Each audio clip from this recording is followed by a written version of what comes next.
Como siguiente punto, hermanos, vamos a central de nuestro culto,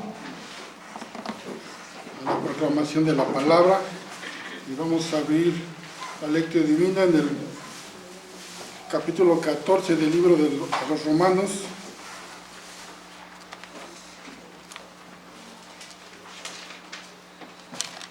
Y lo vamos a hacer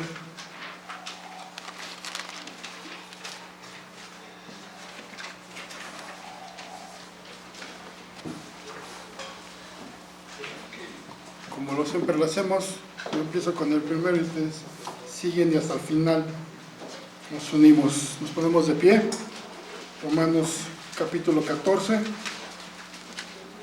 Dice así la palabra del Señor: recibid al débil en la fe, pero no para contender sobre opiniones. Porque uno que es algo comete todo, otro que es débil come legumbres. El que come no menosprecie al que no come, y el que no come no juzgue al que come, porque Dios lo ha recibido. ¿Tú quién eres que juzgas al criado ajeno? Para su propio Señor está en pie o cae, pero estará firme, porque poderoso es el Señor para hacer estar firme. Uno hace diferencia entre día y día, otro juzga igual todos los días. Cada uno esté plenamente convencido en su propia mente. El que hace caso del día lo hace para el Señor, y el que no hace caso del día para el Señor no lo hace. El que come para el Señor come, porque da gracias a Dios, y el que no come para el Señor no come, y da gracias a Dios. Porque ninguno de vosotros vive para sí, y ninguno muere para sí. Pues si vivimos para el Señor vivimos, y si morimos para el Señor morimos. Así pues, que hagamos o que no hagamos, del Señor somos.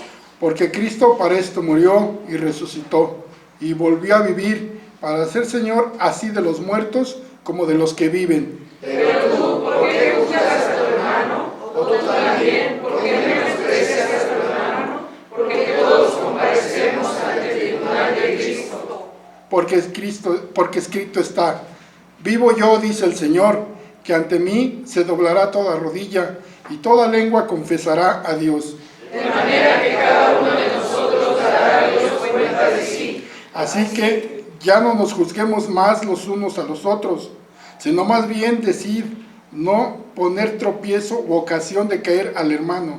Yo sé, como dice el Señor Jesús, que nada es inmundo en sí mismo, mas para que piensa que algo es inmundo, para él lo es.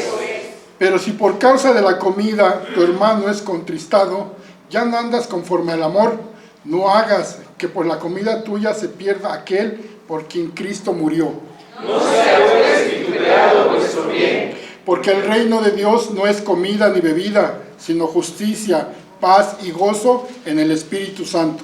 Porque el que en esto sirve a Cristo agradará a Dios y es aprobado por los hombres. Así que sigamos lo que contribuye a la paz y a la mutua edificación. No destruyan la obra de Dios por causa de la comida. Todas las cosas a verdad son limpias, pero es malo que el hombre haga tropezar a otros con lo que come. Bueno es no comer carne, ni beber vino, ni nada en que tu hermano tropiece, o se ofenda, o se debilite.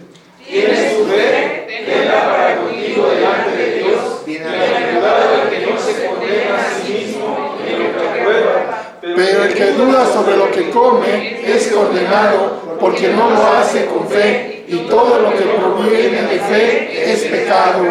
Amén.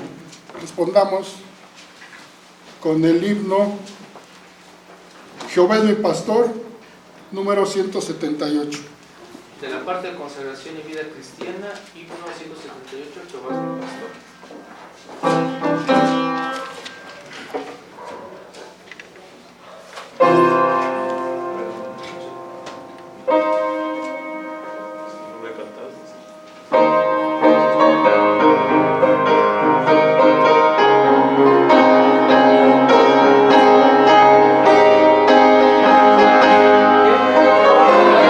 Pastor, me apacienta con amor, en sus pastos delicados pasaré.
porción de la palabra es Principios para el compañerismo cristiano.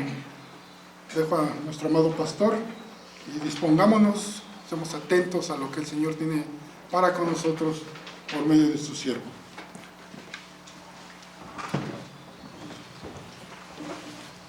Les invito, hermanos, a abrir la Escritura en 1 Corintios, capítulo 10. Vamos a leer una porción que abarca los versículos 23 al 33. Y hagámoslo alternadamente, dice la palabra del Señor. Todo me es lícito, pero no todo conviene. Todo me es lícito, pero no todo edifica. Ninguno busque su propio bien, sino el de otro. De todo lo que se vende en la carnicería, comed, sin preguntar nada por motivos de conciencia. Porque el Señor es la tierra y su plenitud. Si algún incrédulo os invita y queréis ir, de todo lo que se os ponga delante, comed, sin preguntar nada por motivos de conciencia. Mas si alguien no quiere, esto fue sacrificado a los ídolos, no lo comáis, por causa de aquel que lo declaró, y por motivos de conciencia, porque el Señor es la tierra y su plenitud. La conciencia, digo, no la tuya, sino la del otro. Pues, ¿por qué se ha de juzgar mi libertad por la conciencia de otro? Y si yo con agradecimiento participo, ¿por qué de ser censurado por aquello de que doy gracias? Si pues coméis o bebéis o hacéis otra cosa, hacedlo todo para la gloria de Dios. No seáis tropiezo ni a judíos, ni a gentiles, ni a la iglesia de Dios, Como también yo en todas las cosas agrado a todos, no procurando mi propio beneficio, sino el de muchos, para que sean salvos. Amén. Bendito y soberano Señor, te damos gracias por esta oportunidad que nos das, Señor, de estar reunidos como estamos y de disfrutar, Señor, de la lectura de tu palabra. Pero no ha sido solo dada para la lectura, sino para la instrucción.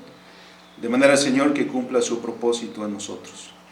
Que seamos instruidos, corregidos, redarguidos en este contexto y seamos edificados, Señor, como pueblo tuyo.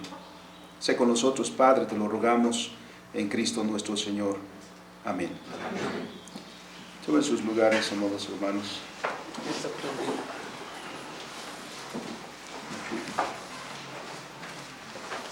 Después de haber expuesto el apóstol Pablo lo que tiene que ver con la doctrina cristiana, ha tomado una serie de temas que tienen que ver con la vida cristiana. Porque la doctrina cristiana no es simplemente una serie de dogmas o textos o declaraciones doctrinales. La doctrina está dada para conformar nuestro pensamiento, pero también nuestro hacer. De manera que la confesión cristiana nos lleva inevitablemente al desarrollo de una vida cristiana. Y una vida cristiana en la amplitud de su significado. Porque a veces reducimos el significado de la vida cristiana solamente a cuestiones culticas o cuestiones eclesiásticas. Pero cuando hablamos de vida cristiana tiene que ser dicho en el contexto total de lo que significa vida, de lo que es vivir. Porque la salvación que Dios nos ha dado es una salvación que precisamente abarca toda nuestra existencia. Obviamente, comenzamos a aprender a ser cristianos dentro de la comunidad de fe. Y Pablo se está dirigiendo, por eso, en estos pasajes que hemos estado estudiando de Romanos, particularmente a partir del capítulo 12, en donde Pablo ha estado exhortando a los creyentes a vivir en consonancia con la doctrina que ha expuesto, porque la doctrina, como hemos mencionado, tiene implicaciones directas para nuestra vida.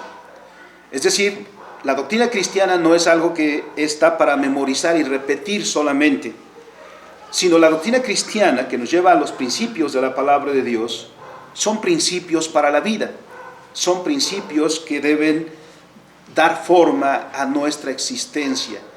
Por eso los cristianos a lo largo de la historia siempre nos hemos caracterizado por desarrollar un estilo de vida propio, aunque no hemos sido consistentes en eso, porque en muchos momentos el estilo de vida de los incrédulos nos atrae y a veces queremos ser como ellos. Por eso es que es tan necesario que siempre tengamos esta relación muy presente, que la doctrina cristiana está dada para desarrollar en nosotros un estilo de vida también cristiano. Y es por eso que el apóstol Pablo ha hablado ya de la comunidad.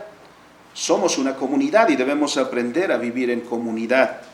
También nos ha hecho referencia a la relación que tenemos nosotros en la sociedad en la cual vivimos, porque nos ha enseñado lo que debemos o cómo debemos conducirnos con las autoridades, porque si bien somos ciudadanos del reino de Cristo, también seguimos teniendo derechos y obligaciones civiles en el país, en la nación en la cual nos encontramos.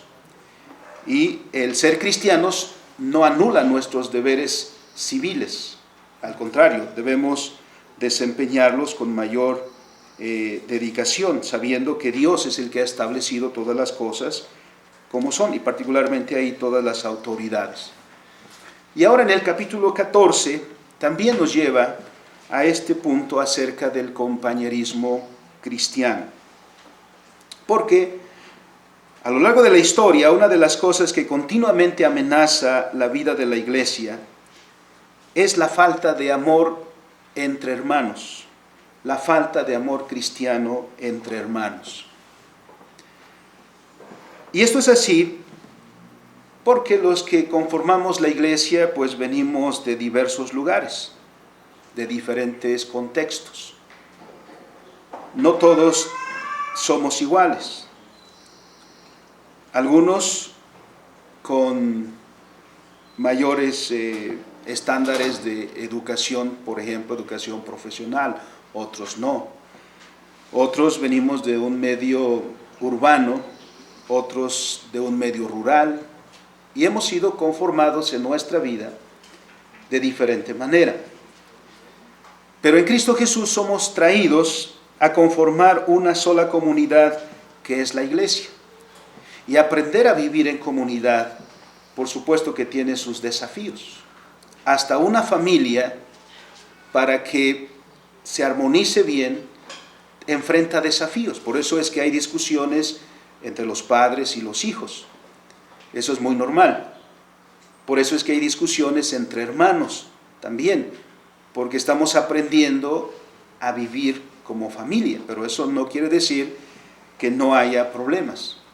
Es decir, la vida no es romántica, ¿no? La vida no es puro amor y todas esas cosas. Entonces, en la iglesia también se refleja algo así. Algunos de nosotros, por ejemplo, hemos crecido o hemos nacido y crecido en la iglesia. Así que hablamos como cristianos porque nuestra formación ha sido así desde niños.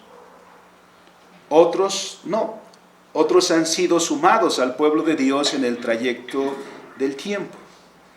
Hace algunos años me decía un hermano que tenía unos 60 años y tenía muy poco tiempo de conocer al Señor, pero con mucho entusiasmo por conocer más de la doctrina cristiana y con cierto pesar en su corazón me decía, ¿por qué el Señor me llamó hasta hoy?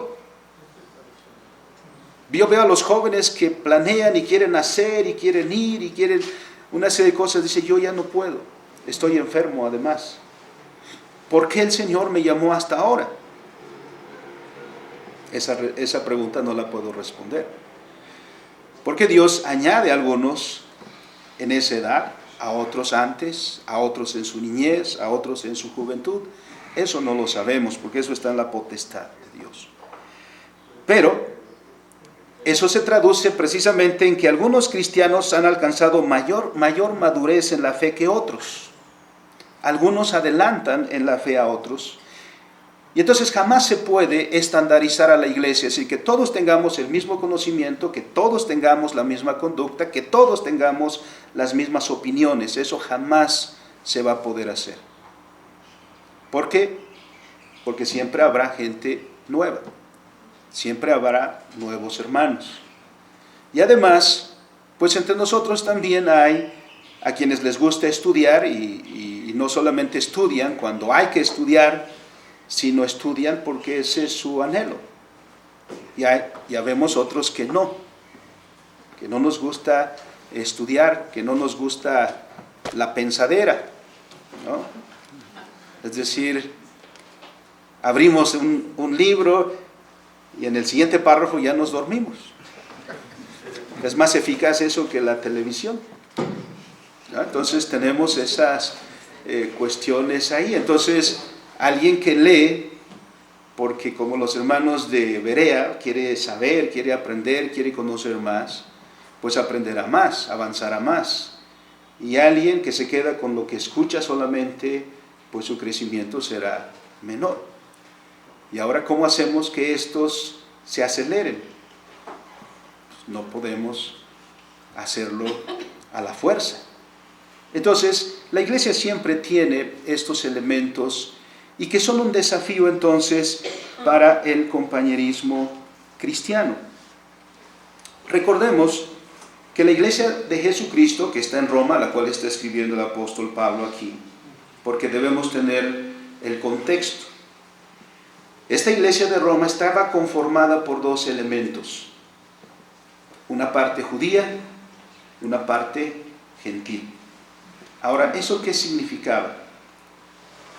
Pues significaba que hay dos tipos de personas que vienen de dos contextos diferentes, de dos maneras o dos estilos diferentes de vida. Particularmente lo consideramos respecto de los hermanos judíos, los hermanos en Cristo que son de origen judío. Y este no era el único caso de Roma, como vemos también en la iglesia de Corinto. La epístola a los Corintios nos refiere que había muchos problemas entre los hermanos de la iglesia. Había divisiones, dice el capítulo 1, también había conflictos que incluso llegaban hasta los tribunales. Imagínense un hermano acusando a otro hermano y llegando hasta el tribunal, donde un juez incrédulo es el que iba a juzgar. También había competencia sobre cuál o quién tenía el mejor don. También había injusticias en los ágapes. Mientras unos comían mucho, otros no alcanzaban nada. Y estas conductas, pues eran contrarias y son contrarias al principio del amor cristiano, por lo cual el apóstol Pablo escribe con respecto a este tema en este capítulo. Entre las exhortaciones que el apóstol Pablo hace a los hermanos, encontramos esta: que es nuestro deber en Cristo recibir y cuidar del hermano más débil, y también que usemos de nuestro conocimiento con amor. No se trata de hermanos que tengan debilidad por un pecado en particular, sino que su conocimiento aún es muy básico, lo cual hace pensar que algo es pecado cuando no necesariamente es así. Por eso la exhortación se dirige a los hermanos para enseñarnos que el compañerismo cristiano debe ser para la mutua edificación. Nosotros no elegimos, hermanos, a los miembros de la iglesia. Como dice el médico Lucas en Hechos capítulo 2, el Señor añade a su iglesia los que han de ser salvos, no vienen por nosotros. En el tiempo y en el espacio, Dios llama a quien Él, en su soberanía, ha elegido desde antes de la fundación del mundo. Y no nos ha preguntado a nosotros a quién sí y a quién no. Ese es un acto soberano de Dios. De manera que los que conformamos la iglesia, pues somos los que confesamos a Cristo. Y en ese punto es en el que debemos fijar nuestra unidad. Por eso, en primer lugar, observamos la unidad en la cual, y debemos fijar esa unidad correctamente. Y nuestra unidad no está en nosotros, en ninguno de nosotros, sino que la unidad está en la confesión de la iglesia. Miremos Efesios capítulo 4, versículos 1 al 6. Porque es verdad que a veces las iglesias se cohesionan en torno de algo o de alguien. Y es muy común que eso suele ser en razón o en derredor del pastor, que derivamos incluso en una pastorlatría. Sí, el pastor se vuelve un ídolo, ¿no? Entonces los demás comenzamos a adherirnos por él. Una ocasión una hermana me decía: cuando usted se vaya de la iglesia, yo me voy con usted. Y la cuestión es que sí suele suceder. Y cuando el pastor ha estado ciertos años en una iglesia, cuando el pastor deja de ser pastor de esa iglesia y es trasladado a otra iglesia o se va a otra iglesia, algunos de los miembros de la iglesia suelen moverse con él. No porque el pastor les diga vénganse conmigo, aunque a veces sí lo hacen, ¿no? Pero es que estos hermanos sienten que no pueden vivir sin el pastor. Y eso no debe ser así. Lo que debe ser es que fijemos bien el principio de nuestra unidad. No la debemos buscar en el pastor, no lo debemos buscar en el estilo musical, no lo debemos buscar en el carisma de alguno de los miembros más visibles de la iglesia, no lo debemos buscar en algún don en particular, ni siquiera el conocimiento. Esto no va a resultar bien si lo hacemos. Esto es tomar algo relativo y luego colocarlo como principio de unidad, es decir, eso es una absolutización. Y con el tiempo lo que va a suceder es que los demás que se tienen que sujetar a eso terminarán por protestar. Por eso cuando sucede eso, no es extraño que algunos comiencen a irse de la iglesia. No dicen nada, no lo publican, pero a través de ese abandono manifiestan su inconformidad. Por eso Pablo exhorta a que vivamos, dice el capítulo 4 de Efesios, según la dignidad de nuestra vocación, y que lo hagamos con humildad y mansedumbre. ¿Qué es lo más difícil, hermanos, en la vida, no solo en la vida cristiana, sino en la vida en su totalidad? Ser orgullosos no cuesta mucho trabajo. Ser vanidosos no cuesta mucho trabajo. Eso se nos da casi automáticamente. Pero lo que cuesta enormemente es ser humildes. Eso nos cuesta muchísimo. Es muy frecuente y es muy fácil que digamos, yo sé más que fulano o sultano. Yo he aprendido más, yo he estudiado más. Eso es muy fácil de hacer. Pero reconocer, como dicen las Escrituras, que alguien sabe más que yo, que alguien es mejor que yo en algo, eso no tan fácil lo aceptamos. Por eso Pablo insiste, no solamente en Romanos, sino en otras cartas, que debemos con humildad y mansedumbre soportarnos con paciencia los unos a los otros en amor. Ya ese solo versículo tiene un esquema para un sermón en sí mismo, pero eso no lo abordaremos el día de hoy. Solo lo citamos por este principio. Entonces, solo basta que, como el apóstol Pablo lo dice, miremos en derredor de nosotros y veremos la diversidad que hay entre nosotros. Pero no es un punto en común dentro de nosotros lo que debemos buscar para que nos una. Lo que nos une, dice Pablo, es nuestra confesión. Y eso es lo que nos une. Porque entonces dice, podríamos contrastarlo así: entre nosotros hay diversidad académica.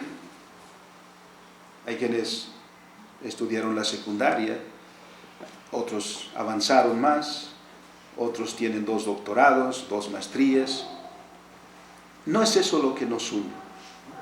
Usted puede pertenecer a un colegio de ingenieros, ahí se junta con puros ingenieros. Está bien, usted puede conformar un colegio de abogados, ahí va a encontrar la gente que piensa como usted, que maneja el mismo lenguaje con usted y se va a sentir cómodo porque son como usted. Pero la iglesia no. La iglesia es tan diversa en su composición. Hay diversidad laboral, por ejemplo, ¿no? Hay quienes tienen trabajos muy visibles, hay quienes tienen trabajos no tan visibles. Y aquí nos tiene el Señor juntos. Esta diversidad no es en uno de esos puntos que busquemos la unidad, sino la unidad, dice Pablo, está en la confesión. Miremos el capítulo 4, versículos 4 de Efesios. Un cuerpo y un espíritu, como fuisteis también llamados en una misma esperanza de vuestra vocación. Un Señor, una fe, un bautismo, un Dios y Padre de todos, el cual es sobre todos y por todos y en todos. Ese es el punto que nos une. Cuando cada uno de nosotros fue aceptado como miembro de la iglesia, ¿bajo qué principios fue aceptado? Le preguntaron cuál es tu trabajo, le preguntaron cuánto ganas, le preguntaron cuál es tu estatus social. Ninguna de esas cosas. La pregunta es: ¿crees que la palabra de Dios es palabra infalible y soberana? ¿Crees que Jesucristo es tu único Señor y Salvador?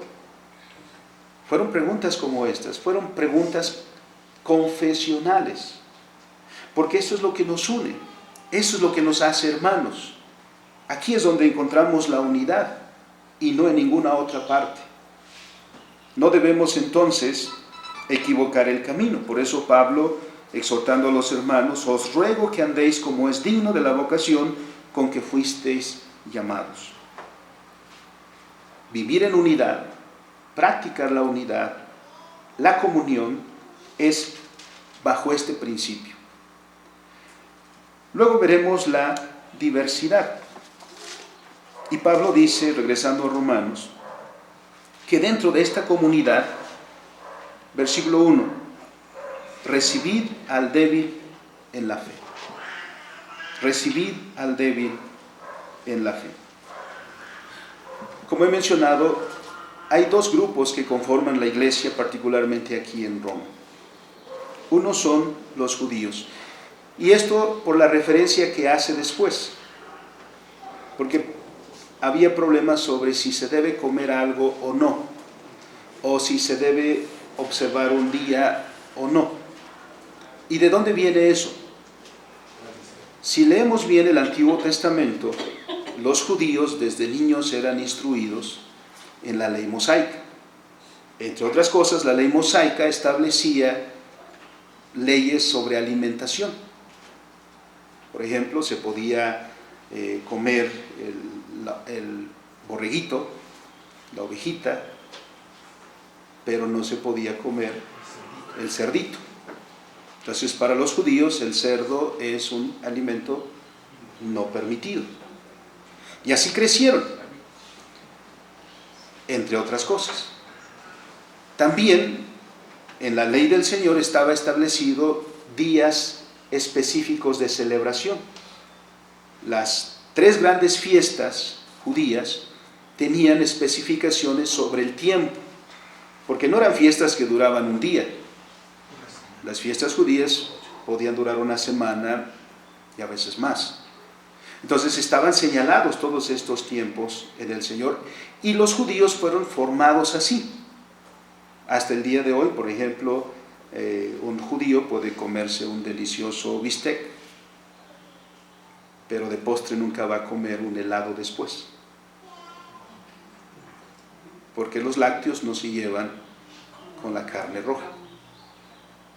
Nosotros no lo entendemos. Para nosotros es muy normal. Si después de comerte un sirloin y quieres, se me antojó un helado, ¿cuál problema hay? No hay ningún problema. Pero para un judío sí. Ahora imaginémonos, por una parte están los judíos y por otra parte los gentiles. Los gentiles que no tienen esas restricciones, que no han crecido con esas restricciones, con esas leyes, con esas normativas. Y el conflicto entonces surge aquí. Cuando se refiere aquí a los débiles, se refiere precisamente a estos hermanos que por razones de su educación pasada podrían tener problemas de conciencia respecto de muchas de las situaciones que se presentaban. Los ejemplos citados son mencionados aquí. ¿Por qué? Porque en la iglesia de Jesucristo siempre habrá cristianos más maduros que otros. Esto es porque el Señor, ya hemos dicho, nos trae a unos en un tiempo señalado y a otros en otro diferente. Porque eso no depende de nosotros, sino del Señor que llama. Así que algunos hemos aprendido más amplia y profundamente la doctrina cristiana, en tanto que otros apenas tienen algunos años o apenas están comenzando a conocer de la doctrina del Señor. A veces pasamos por alto esto y no nos damos cuenta del efecto que tiene nuestra conducta sobre los demás. Por ejemplo, pensemos en el contexto, que un hermano de origen gentil, pues no tiene ningún problema de ir y comprarse un kilo de carnitas. No tiene ningún problema. Pero ¿qué tal si le dice al hermano, su hermano judío, dice: hermano, te invito a comer. Acabo de comprar unas ricas y deliciosas carnitas. Estilo Michoacán. ¿A quién pones en predicamento? A lo mejor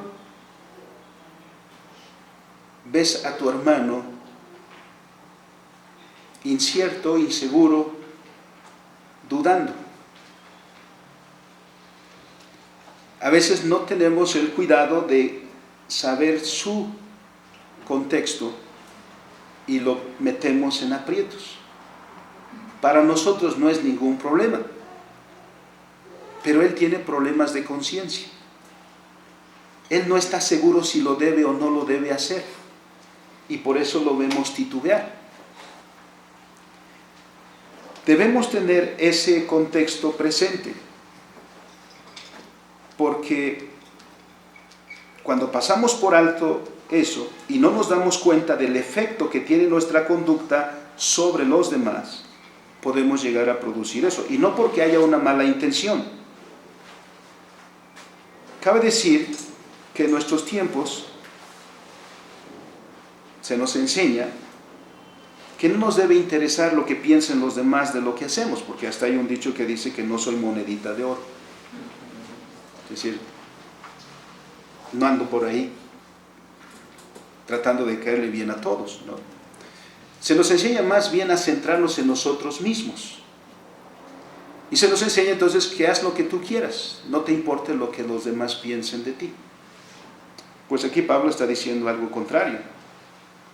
Nos está diciendo que tengas cuidado, porque de qué manera puede afectar lo que tú haces a tu hermano, a quien debes cuidar y debes también contribuir a su edificación. Así que Pablo está llamándonos entonces a que en el amor cristiano tengamos cuidado de nuestros hermanos, y en eso nuestra conducta la tengamos presente.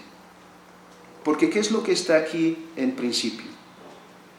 que este es un asunto de conservación y mantenimiento del cuerpo de Cristo. Por eso Pablo en Efesios escribe de la manera en que hemos leído. Porque si bien la unidad entre nosotros la establece Dios en Cristo, a nosotros nos llama a que contribuyamos o trabajemos para mantener esa unidad. Y por eso establece estos principios en humildad, amando a tu hermano. Porque lo que está aquí es la conservación y el mantenimiento del cuerpo de Cristo.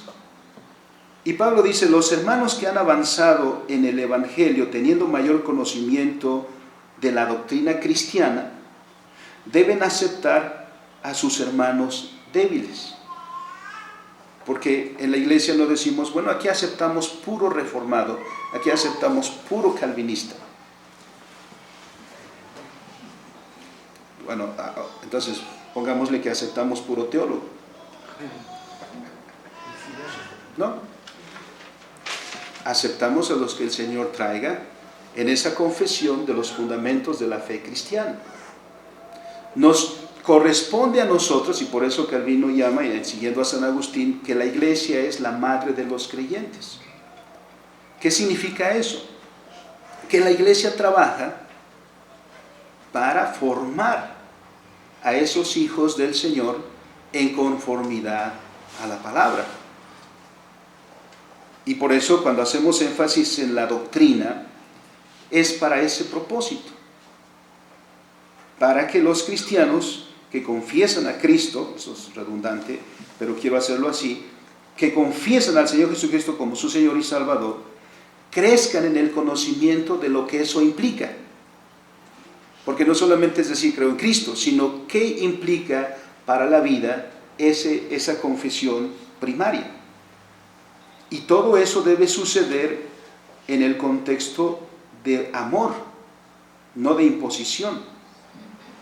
Por eso dice Pablo que debemos tener en cuenta que nuestros hermanos no conocen lo mismo que nosotros, para que entonces los tratemos con dulzura y con bondad, y no pongamos tropiezo delante de ellos, sino más bien que trabajemos en lo que será para su edificación. Por eso Pablo dice, recibid al débil en la fe, pero no para contender sobre opiniones. Como hemos dicho, por el componente gentil y judío de la iglesia podemos ver que los unos estaban acostumbrados a la observancia de la ley desde niños. Toda su vida habían estado recordando y practicando las enseñanzas de aquella ley que desde sus padres recibieron. Ahora que son cristianos, no van a dejar esas prácticas de la noche a la mañana. Un judío no va a dejar esas costumbres de la noche a la mañana. Nosotros tampoco. Porque la confesión de Cristo como Señor no formatea nuestro software así, de repente ya somos 100% cristianos y se nos olvidó todo lo que éramos antes. No, sino que la transformación es paso a paso. Por eso vamos conformándonos paso a paso a la verdad de Dios. Y por eso los que son maduros en la fe deben estimar a sus hermanos débiles en la fe y no deben poner tropiezo a ellos. A veces me ha tocado presentar a algún hermano pentecostal o bautista con algún hermano calvinista. Le digo, este es mi hermano de la iglesia bautista, de la iglesia pentecostal. E inmediatamente, entonces tú crees en el bautismo. ¿Por qué crees en el bautismo por inmersión? ¿Cuál es el problema, el asunto de hacer esa pregunta? ¿Qué fruto va a haber ahí? Debes entender lo que es Él. No es una herejía. Recíbelo como hermano en Cristo. Porque en muchas ocasiones me ha tocado que estos hermanos que vienen por primera vez no quieren regresar. ¿Y por qué razón? Porque la primera cuestión fue una confrontación.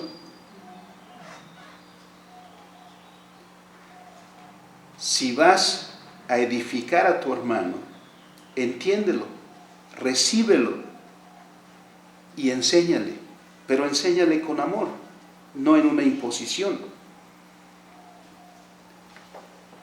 Por esto, el apóstol Pablo en esta parte nos insta, diciendo que no debemos entonces recibir al hermano para contender sobre opiniones. No dice sobre doctrinas, sino sobre opiniones. Sobre aquello que uno considera que está bien o está mal. Miremos el ejemplo enseguida. Dice Pablo, porque uno cree que se ha de comer de todo,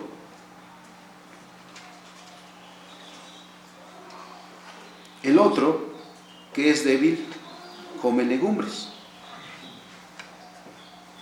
O Calvino traduce este texto de la siguiente manera. Si el creyente, hablando del creyente, dice, coma de todo. Es decir, alguien que tiene fe, que está convencido, dice, coma de todo. El que no, coma legumbres. Ahora, en el contexto, volvemos a este punto. Y más adelante dice en el versículo 17, porque el reino de Dios no es comida ni bebida. Es decir, debemos discutir sobre alimentos. ¿Los alimentos nos hacen más buenos o más pecadores? ¿No? Entonces, dice Pablo, si alguno piensa que puede comer de todo, ¿por qué piensa eso? Porque ha sido instruido en la doctrina.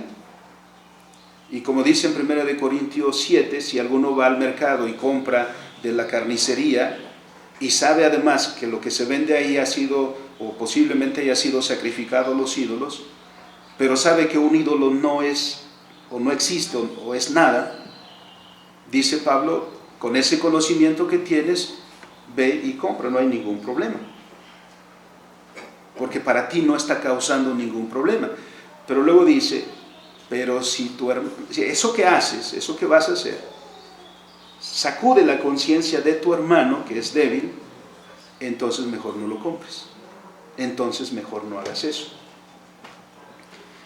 Porque no es para que estemos contendiendo, discutiendo, disputando sobre opiniones con nuestro hermano.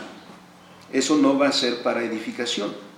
Por eso Pablo dice, si uno no tiene problemas en comer de todo, pues entonces que coma. Y si alguien no tiene ese conocimiento, entonces coma legumbres. Dice enseguida, el que come, por consecuencia, no menosprecie al que no come. Y el que no come, no juzgue al que come, porque Dios le ha recibido.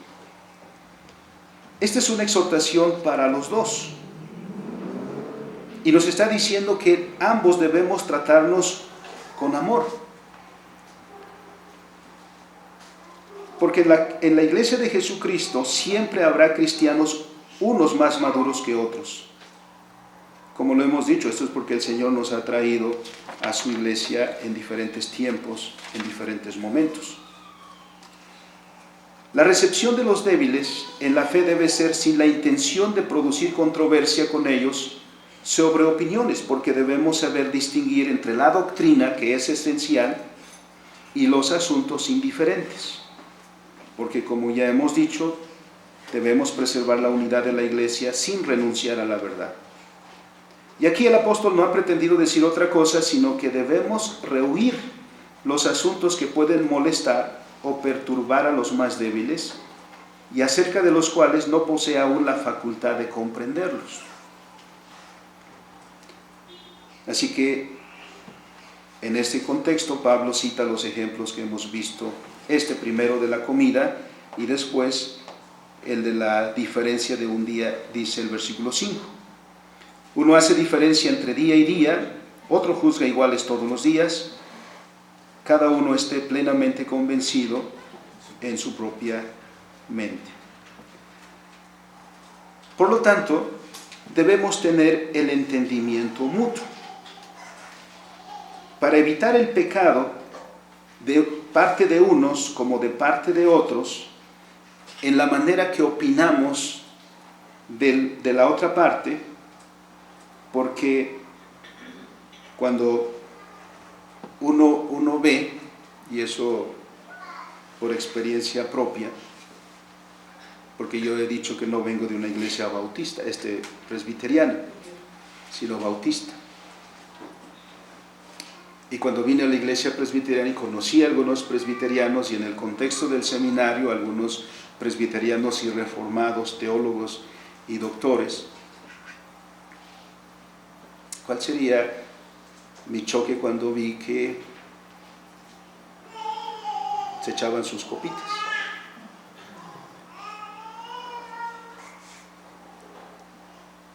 Eso sacudió mi conciencia. ¿Qué opinión? No se lo dije a nadie, pero ¿qué opinión en ese momento despertó en mí la acción de mis hermanos? Que viniendo del contexto donde ellos crecieron, eso es lo más normal. Pero viniendo del contexto de donde yo vengo, todo lo contrario, hasta me llevó a dudar de si eran cristianos y de si yo estaba en el lugar correcto. Porque yo me consideraba cristiano y yo decía, los cristianos no deben hacer eso. Y eso me llevó a pensar, ¿realmente esta es una iglesia cristiana? Porque la estaba analizando desde mi contexto. ¿Y estos que hacen estas cosas son cristianos? Pero no se lo dije a nadie. Pero sí emití una opinión sobre lo que estaba sucediendo. Ahora, ¿qué opinión tendrían los hermanos acerca de mí que rechacé y que dije no? No se los pregunté, pero seguramente algo opinaron de la respuesta que recibieron de un servidor. Porque entonces no hay malicia, pero las acciones, en razón del contexto en el cual estamos, hacen que sucedan estas cosas. Y por eso Pablo, previniendo a los hermanos, a ambos que están aquí, nos lleva en este camino.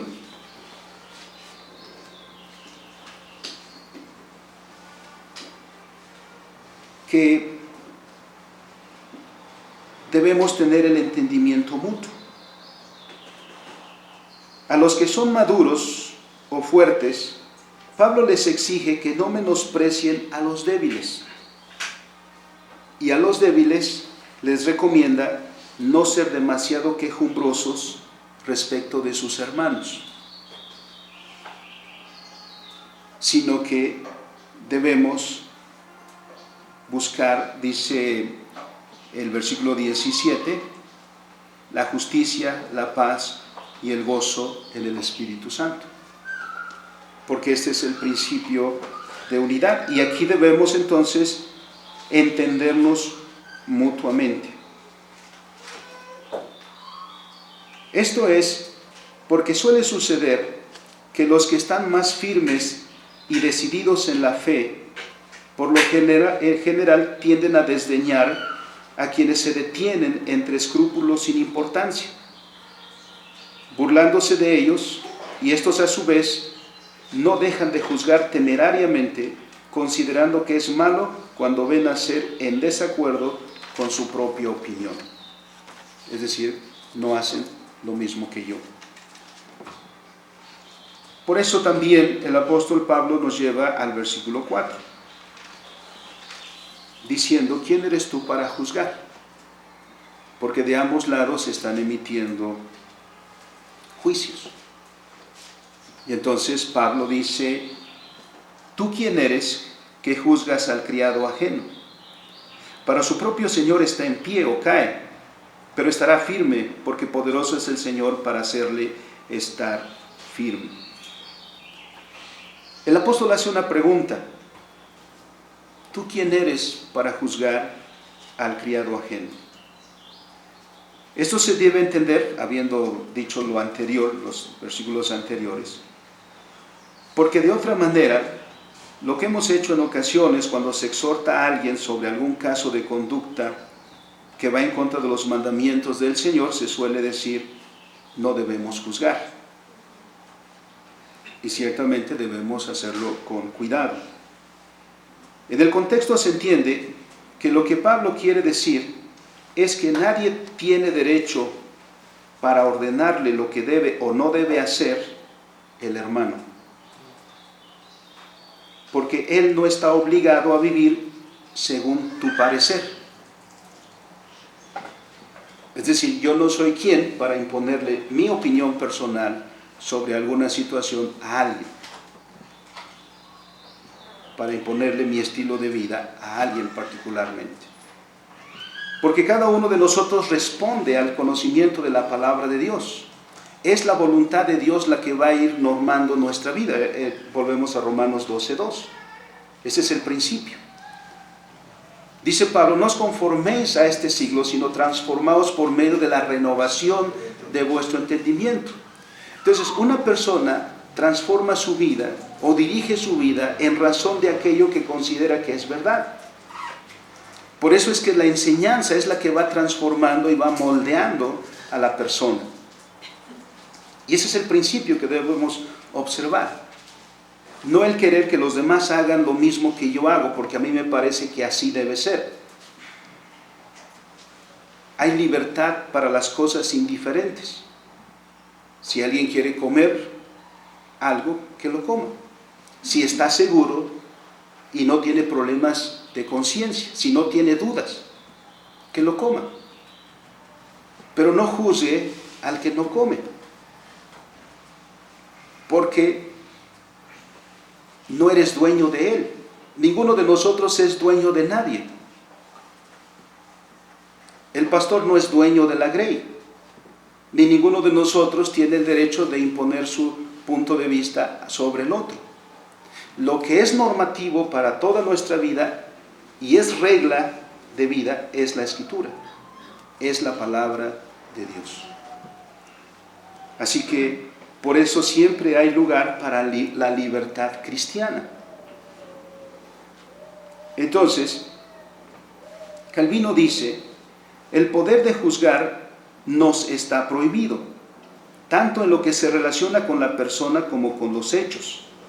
Sin embargo, hay una gran diferencia entre ambos, pues en cuanto al hombre, sea quien fuere, debemos dejarlo a la disposición de Dios.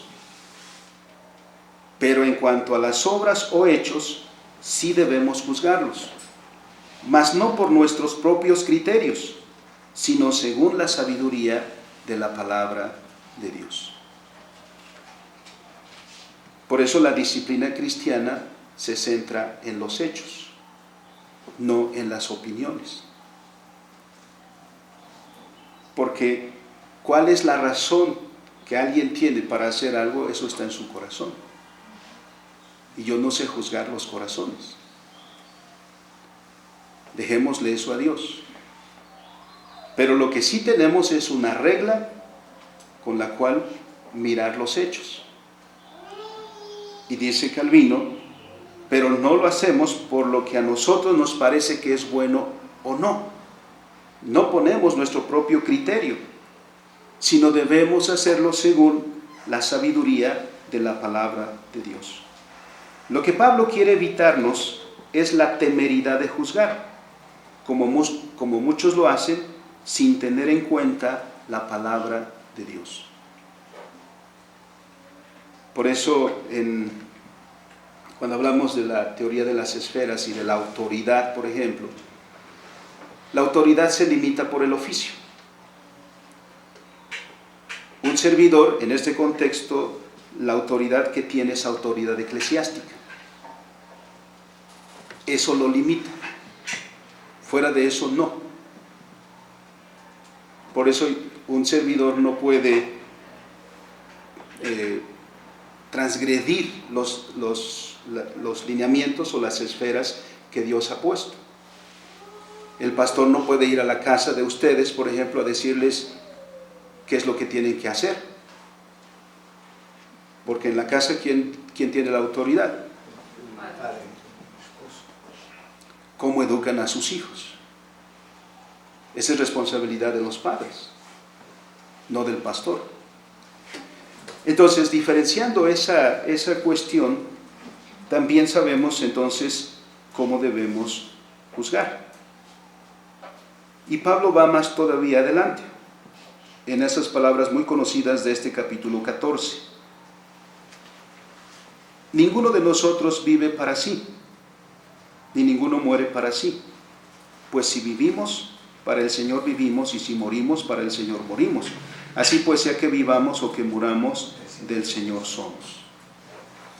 Se suele citar este pasaje, o estos versículos, solo en relación de, pues si uno vive o si se muere, decimos, pues si aquí pertenece al Señor y allá también.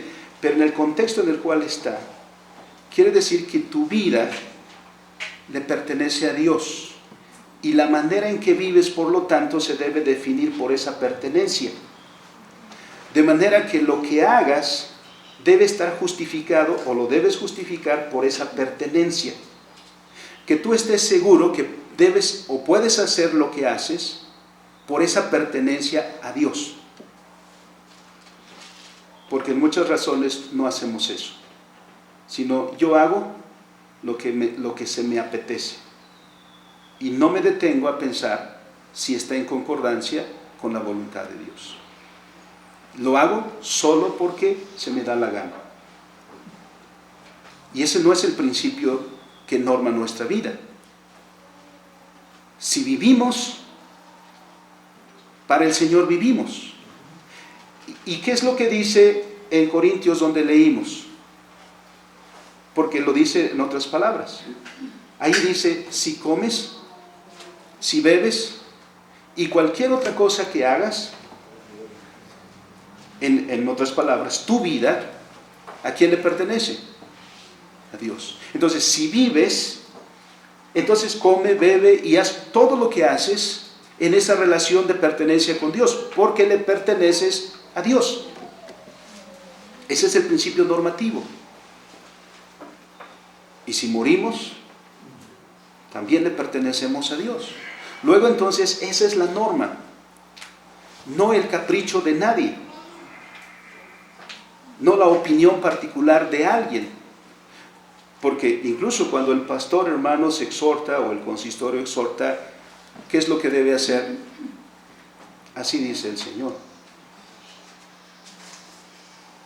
No por lo que a mí me parece o me gusta o no me gusta, sino por este principio.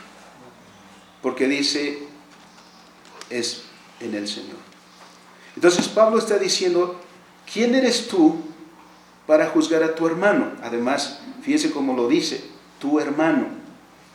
Está poniendo en relación de igualdad. Aunque tú conoces más que tu hermano, no eres mejor que tu hermano, eres igual a tu hermano.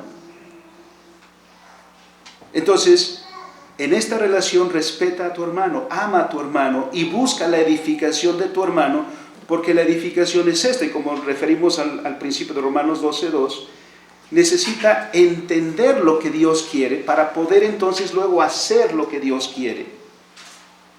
Porque ¿cómo va a hacer lo que Dios quiere sin saber por qué Dios lo está diciendo?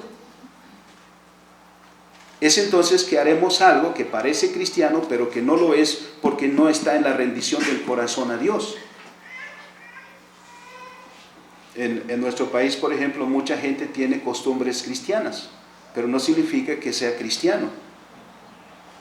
Tiene costumbres cristianas porque vivimos en un contexto en donde la influencia cristiana en algún momento fue mucha. Y mucha gente por costumbre lo hace. Pero Dios no busca que hagamos cosas por costumbre, sino por convicción. Por saber que eso es lo que Dios pide y por lo tanto por eso lo hago. Porque Dios dice. Y en ese proceso, hermanos, vamos a ir cada uno a su propio ritmo. Por eso siempre los que saben más tengan paciencia con los que saben menos. Los que son más maduros tengan paciencia con sus hermanos que no saben tanto. Ahora, puedes contribuir a que tu hermano crezca, pero ese crecimiento es por la enseñanza. De manera que en el amor del Señor debemos estimarnos unos a otros. Por eso dice la Escritura, somos del Señor. Nuestras personales actuaciones durante la vida deben mirar hacia Dios, puesto que la vida entera debe estar dedicada a su gloria. Así dice nuestro catecismo también. Pudiéramos decir que la vida cristiana está orientada como debe, o se está viviendo como se debe vivir, solamente cuando reconoce la voluntad de Dios como su objeto. Solamente entonces. Por eso es obligación de todos nosotros sí saber que esa es la voluntad de Dios. ¿Por qué los judíos se restringían de comer carne, por ejemplo? Y no lo estaban haciendo por razones, digamos, injustas, sino porque a ellos les había sido enseñado por la ley de Moisés que la carnita de puerco estaba prohibida. Eso es lo que él aprendió. Ahora, ¿lo vas a cambiar de la noche a la mañana? No. Va a haber una transformación. Entonces, pero debe haber este convencimiento. Porque la vida cristiana estará orientada como debe solamente cuando reconoce a la voluntad de Dios como su objeto. Es decir, cuando puede justificar que aquello que hace está en concordancia con la voluntad de Dios. Porque ninguno puede decir, o si le preguntan, ¿por qué lo haces? ¿Quién sabe? Solo es lo que hago. No. Sino que estás seguro que aquello que haces, lo haces para la gloria de Dios, porque es la voluntad de Dios. O aquello que no haces, no lo haces, porque no está en concordancia con la palabra de Dios. Así que para el judío no era correcto, por la manera que le habían enseñado a él, comer carne de cerdo. Y por eso se abstenía de hacerlo. ¿Cuándo va a cambiar eso? Cuando entienda mejor la voluntad de Dios. Y solo será la comprensión de la voluntad de Dios la que transformará su opinión. Y cuando transforme su opinión, transformará también su acción. Por eso el cambio en el cristiano no es de afuera hacia adentro, sino es de adentro hacia afuera. Primero cambia el corazón y luego cambia las cosas externas. Porque dijo el Señor, ¿de dónde surgen todas las cosas? Del corazón. No es al revés, no se impone desde afuera hacia adentro. Este es el principio, porque si debemos relacionar con su voluntad, con la voluntad de Dios, todo lo que hacemos, no nos está permitido en modo alguno hacer algo que creamos que le desagrada. Los judíos decían, esto no le agrada al Señor, porque dice la ley. Entonces por eso no lo hacían. Y alguien más hoy puede decir, yo no estoy de acuerdo con tomar vino, porque para mí eso no es correcto. Dejémoslo, hermanos, ¿para qué vamos a entrar en una discusión con él? Ese es su conocimiento, hasta ahí está, gloria a Dios. Él lo está haciendo porque él dice, esa es la voluntad de Dios, yo es lo que entiendo. O alguien se va a condenar por tomar, o alguien se va a descondenar por no. Esas son las cosas indiferentes. O si alguien decide no comer carne, no por razones veganas ni de estas, sino por razones de la voluntad de Dios, gloria a Dios. Respetemos su decisión. No lo critiquemos, no lo hagamos menos, respetemos a la decisión del hermano. Alguien más si come carne, gloria a Dios, dé gloria a Dios, hágalo porque está seguro de que está en concordancia con la voluntad de Dios. Y Dios permite que todos vayamos creciendo juntos como un templo edificado para la gloria de Dios. Así que no nos está permitido en modo alguno hacer algo que creamos le desagrada a Dios, o más bien, que estemos completamente seguros que le desagrada. Y aún no es bastante con que vivamos para el Señor, sino que es también necesario que muramos para el Señor. Esto es, que nos remitamos a su voluntad, siempre, tanto ahora que vivimos, como cuando llegue el día de nuestra muerte. Que todo lo que busquemos sea la voluntad de Dios. Y busque entonces eso, concluyendo. En principio, el bien y correcto vivir para todos nosotros debe basarse en la voluntad de Dios. Y nada debe ser hecho sin que el corazón esté asegurado en la verdad y en la decisión de cuanto hace, porque ese es el principio que nos debe dirigir. Remitamos siempre a la voluntad del Señor, unos y otros. Entonces, para la comunión cristiana, para la convivencia y el compañerismo cristiano, remitámonos unos y otros, los que somos maduros, los que somos débiles, a la voluntad del Señor. Busquémoslo a Él, sea Él nuestra referencia. Los que somos maduros, seamos pacientes con nuestros hermanos que son débiles.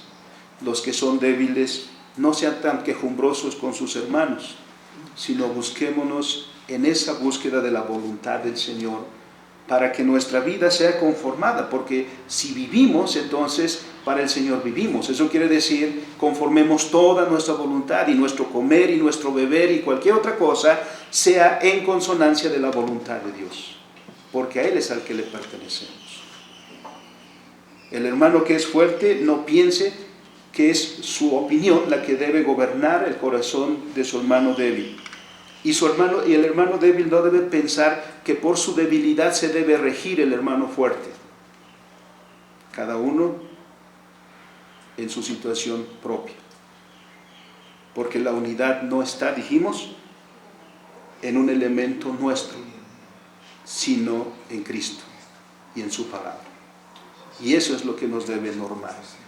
Por lo tanto, es a lo que debemos buscar siempre. En eso, sobrellevémonos, decía Pablo, sobrellevémonos los unos a los otros en humildad, porque ese es el punto que nos unifique. Entonces, quiere el Señor seguirnos edificando, y aunque somos de diferentes opiniones sobre diferentes cosas, no se ve afectada nuestra unidad en Cristo, ni nuestra búsqueda a la voluntad de Dios, que esa es la norma para nuestra vida. Oramos. Bendito y soberano Señor, te damos gracias. Señor, tú nos has llamado de diferentes contextos y nos has llamado para que seamos este único pueblo tuyo, que aprendamos a vivir en conformidad, Señor, a tu palabra. Pero también es verdad, Señor, que en el andar de nuestra vida como iglesia también sufrimos de estas desavenencias entre nosotros. Señor, ayúdanos a enfocar bien los asuntos de manera que podamos tener una visión clara de lo que como compañeros, como hermanos, como parte de una misma comunidad de fe, debemos hacer unos con otros. Que los que son maduros, como dice el apóstol Pablo, reciban a aquel hermano que es débil, pero no para contención, sino para edificación. De la misma manera, Señor, a los que somos débiles, también, Señor, podamos mirar a nuestros hermanos en el amor tuyo y busquemos la edificación, de manera que sea para unos y para otros tu voluntad la que rija. Porque si vivimos para ti, Señor, porque tú eres nuestro Señor en todo. De manera que nuestra vida se debe conformar entonces a tu voluntad. Y todo lo demás, todo lo que somos y hacemos, debe expresar, Señor, esa fidelidad a tu palabra. Dirígenos pues, Señor, para que seamos edificados mutuamente. En Cristo nuestro Señor te lo pedimos. Amén.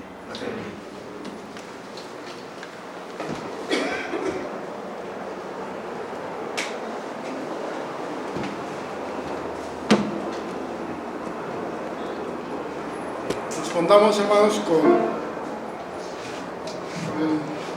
la alabanza para andar con Jesús, que es el número 81, como dice el apóstol Juan: guárdanos en tu verdad, tu palabra es verdad. Himno 181 para andar con Jesús, de la parte de consagración y vida cristiana.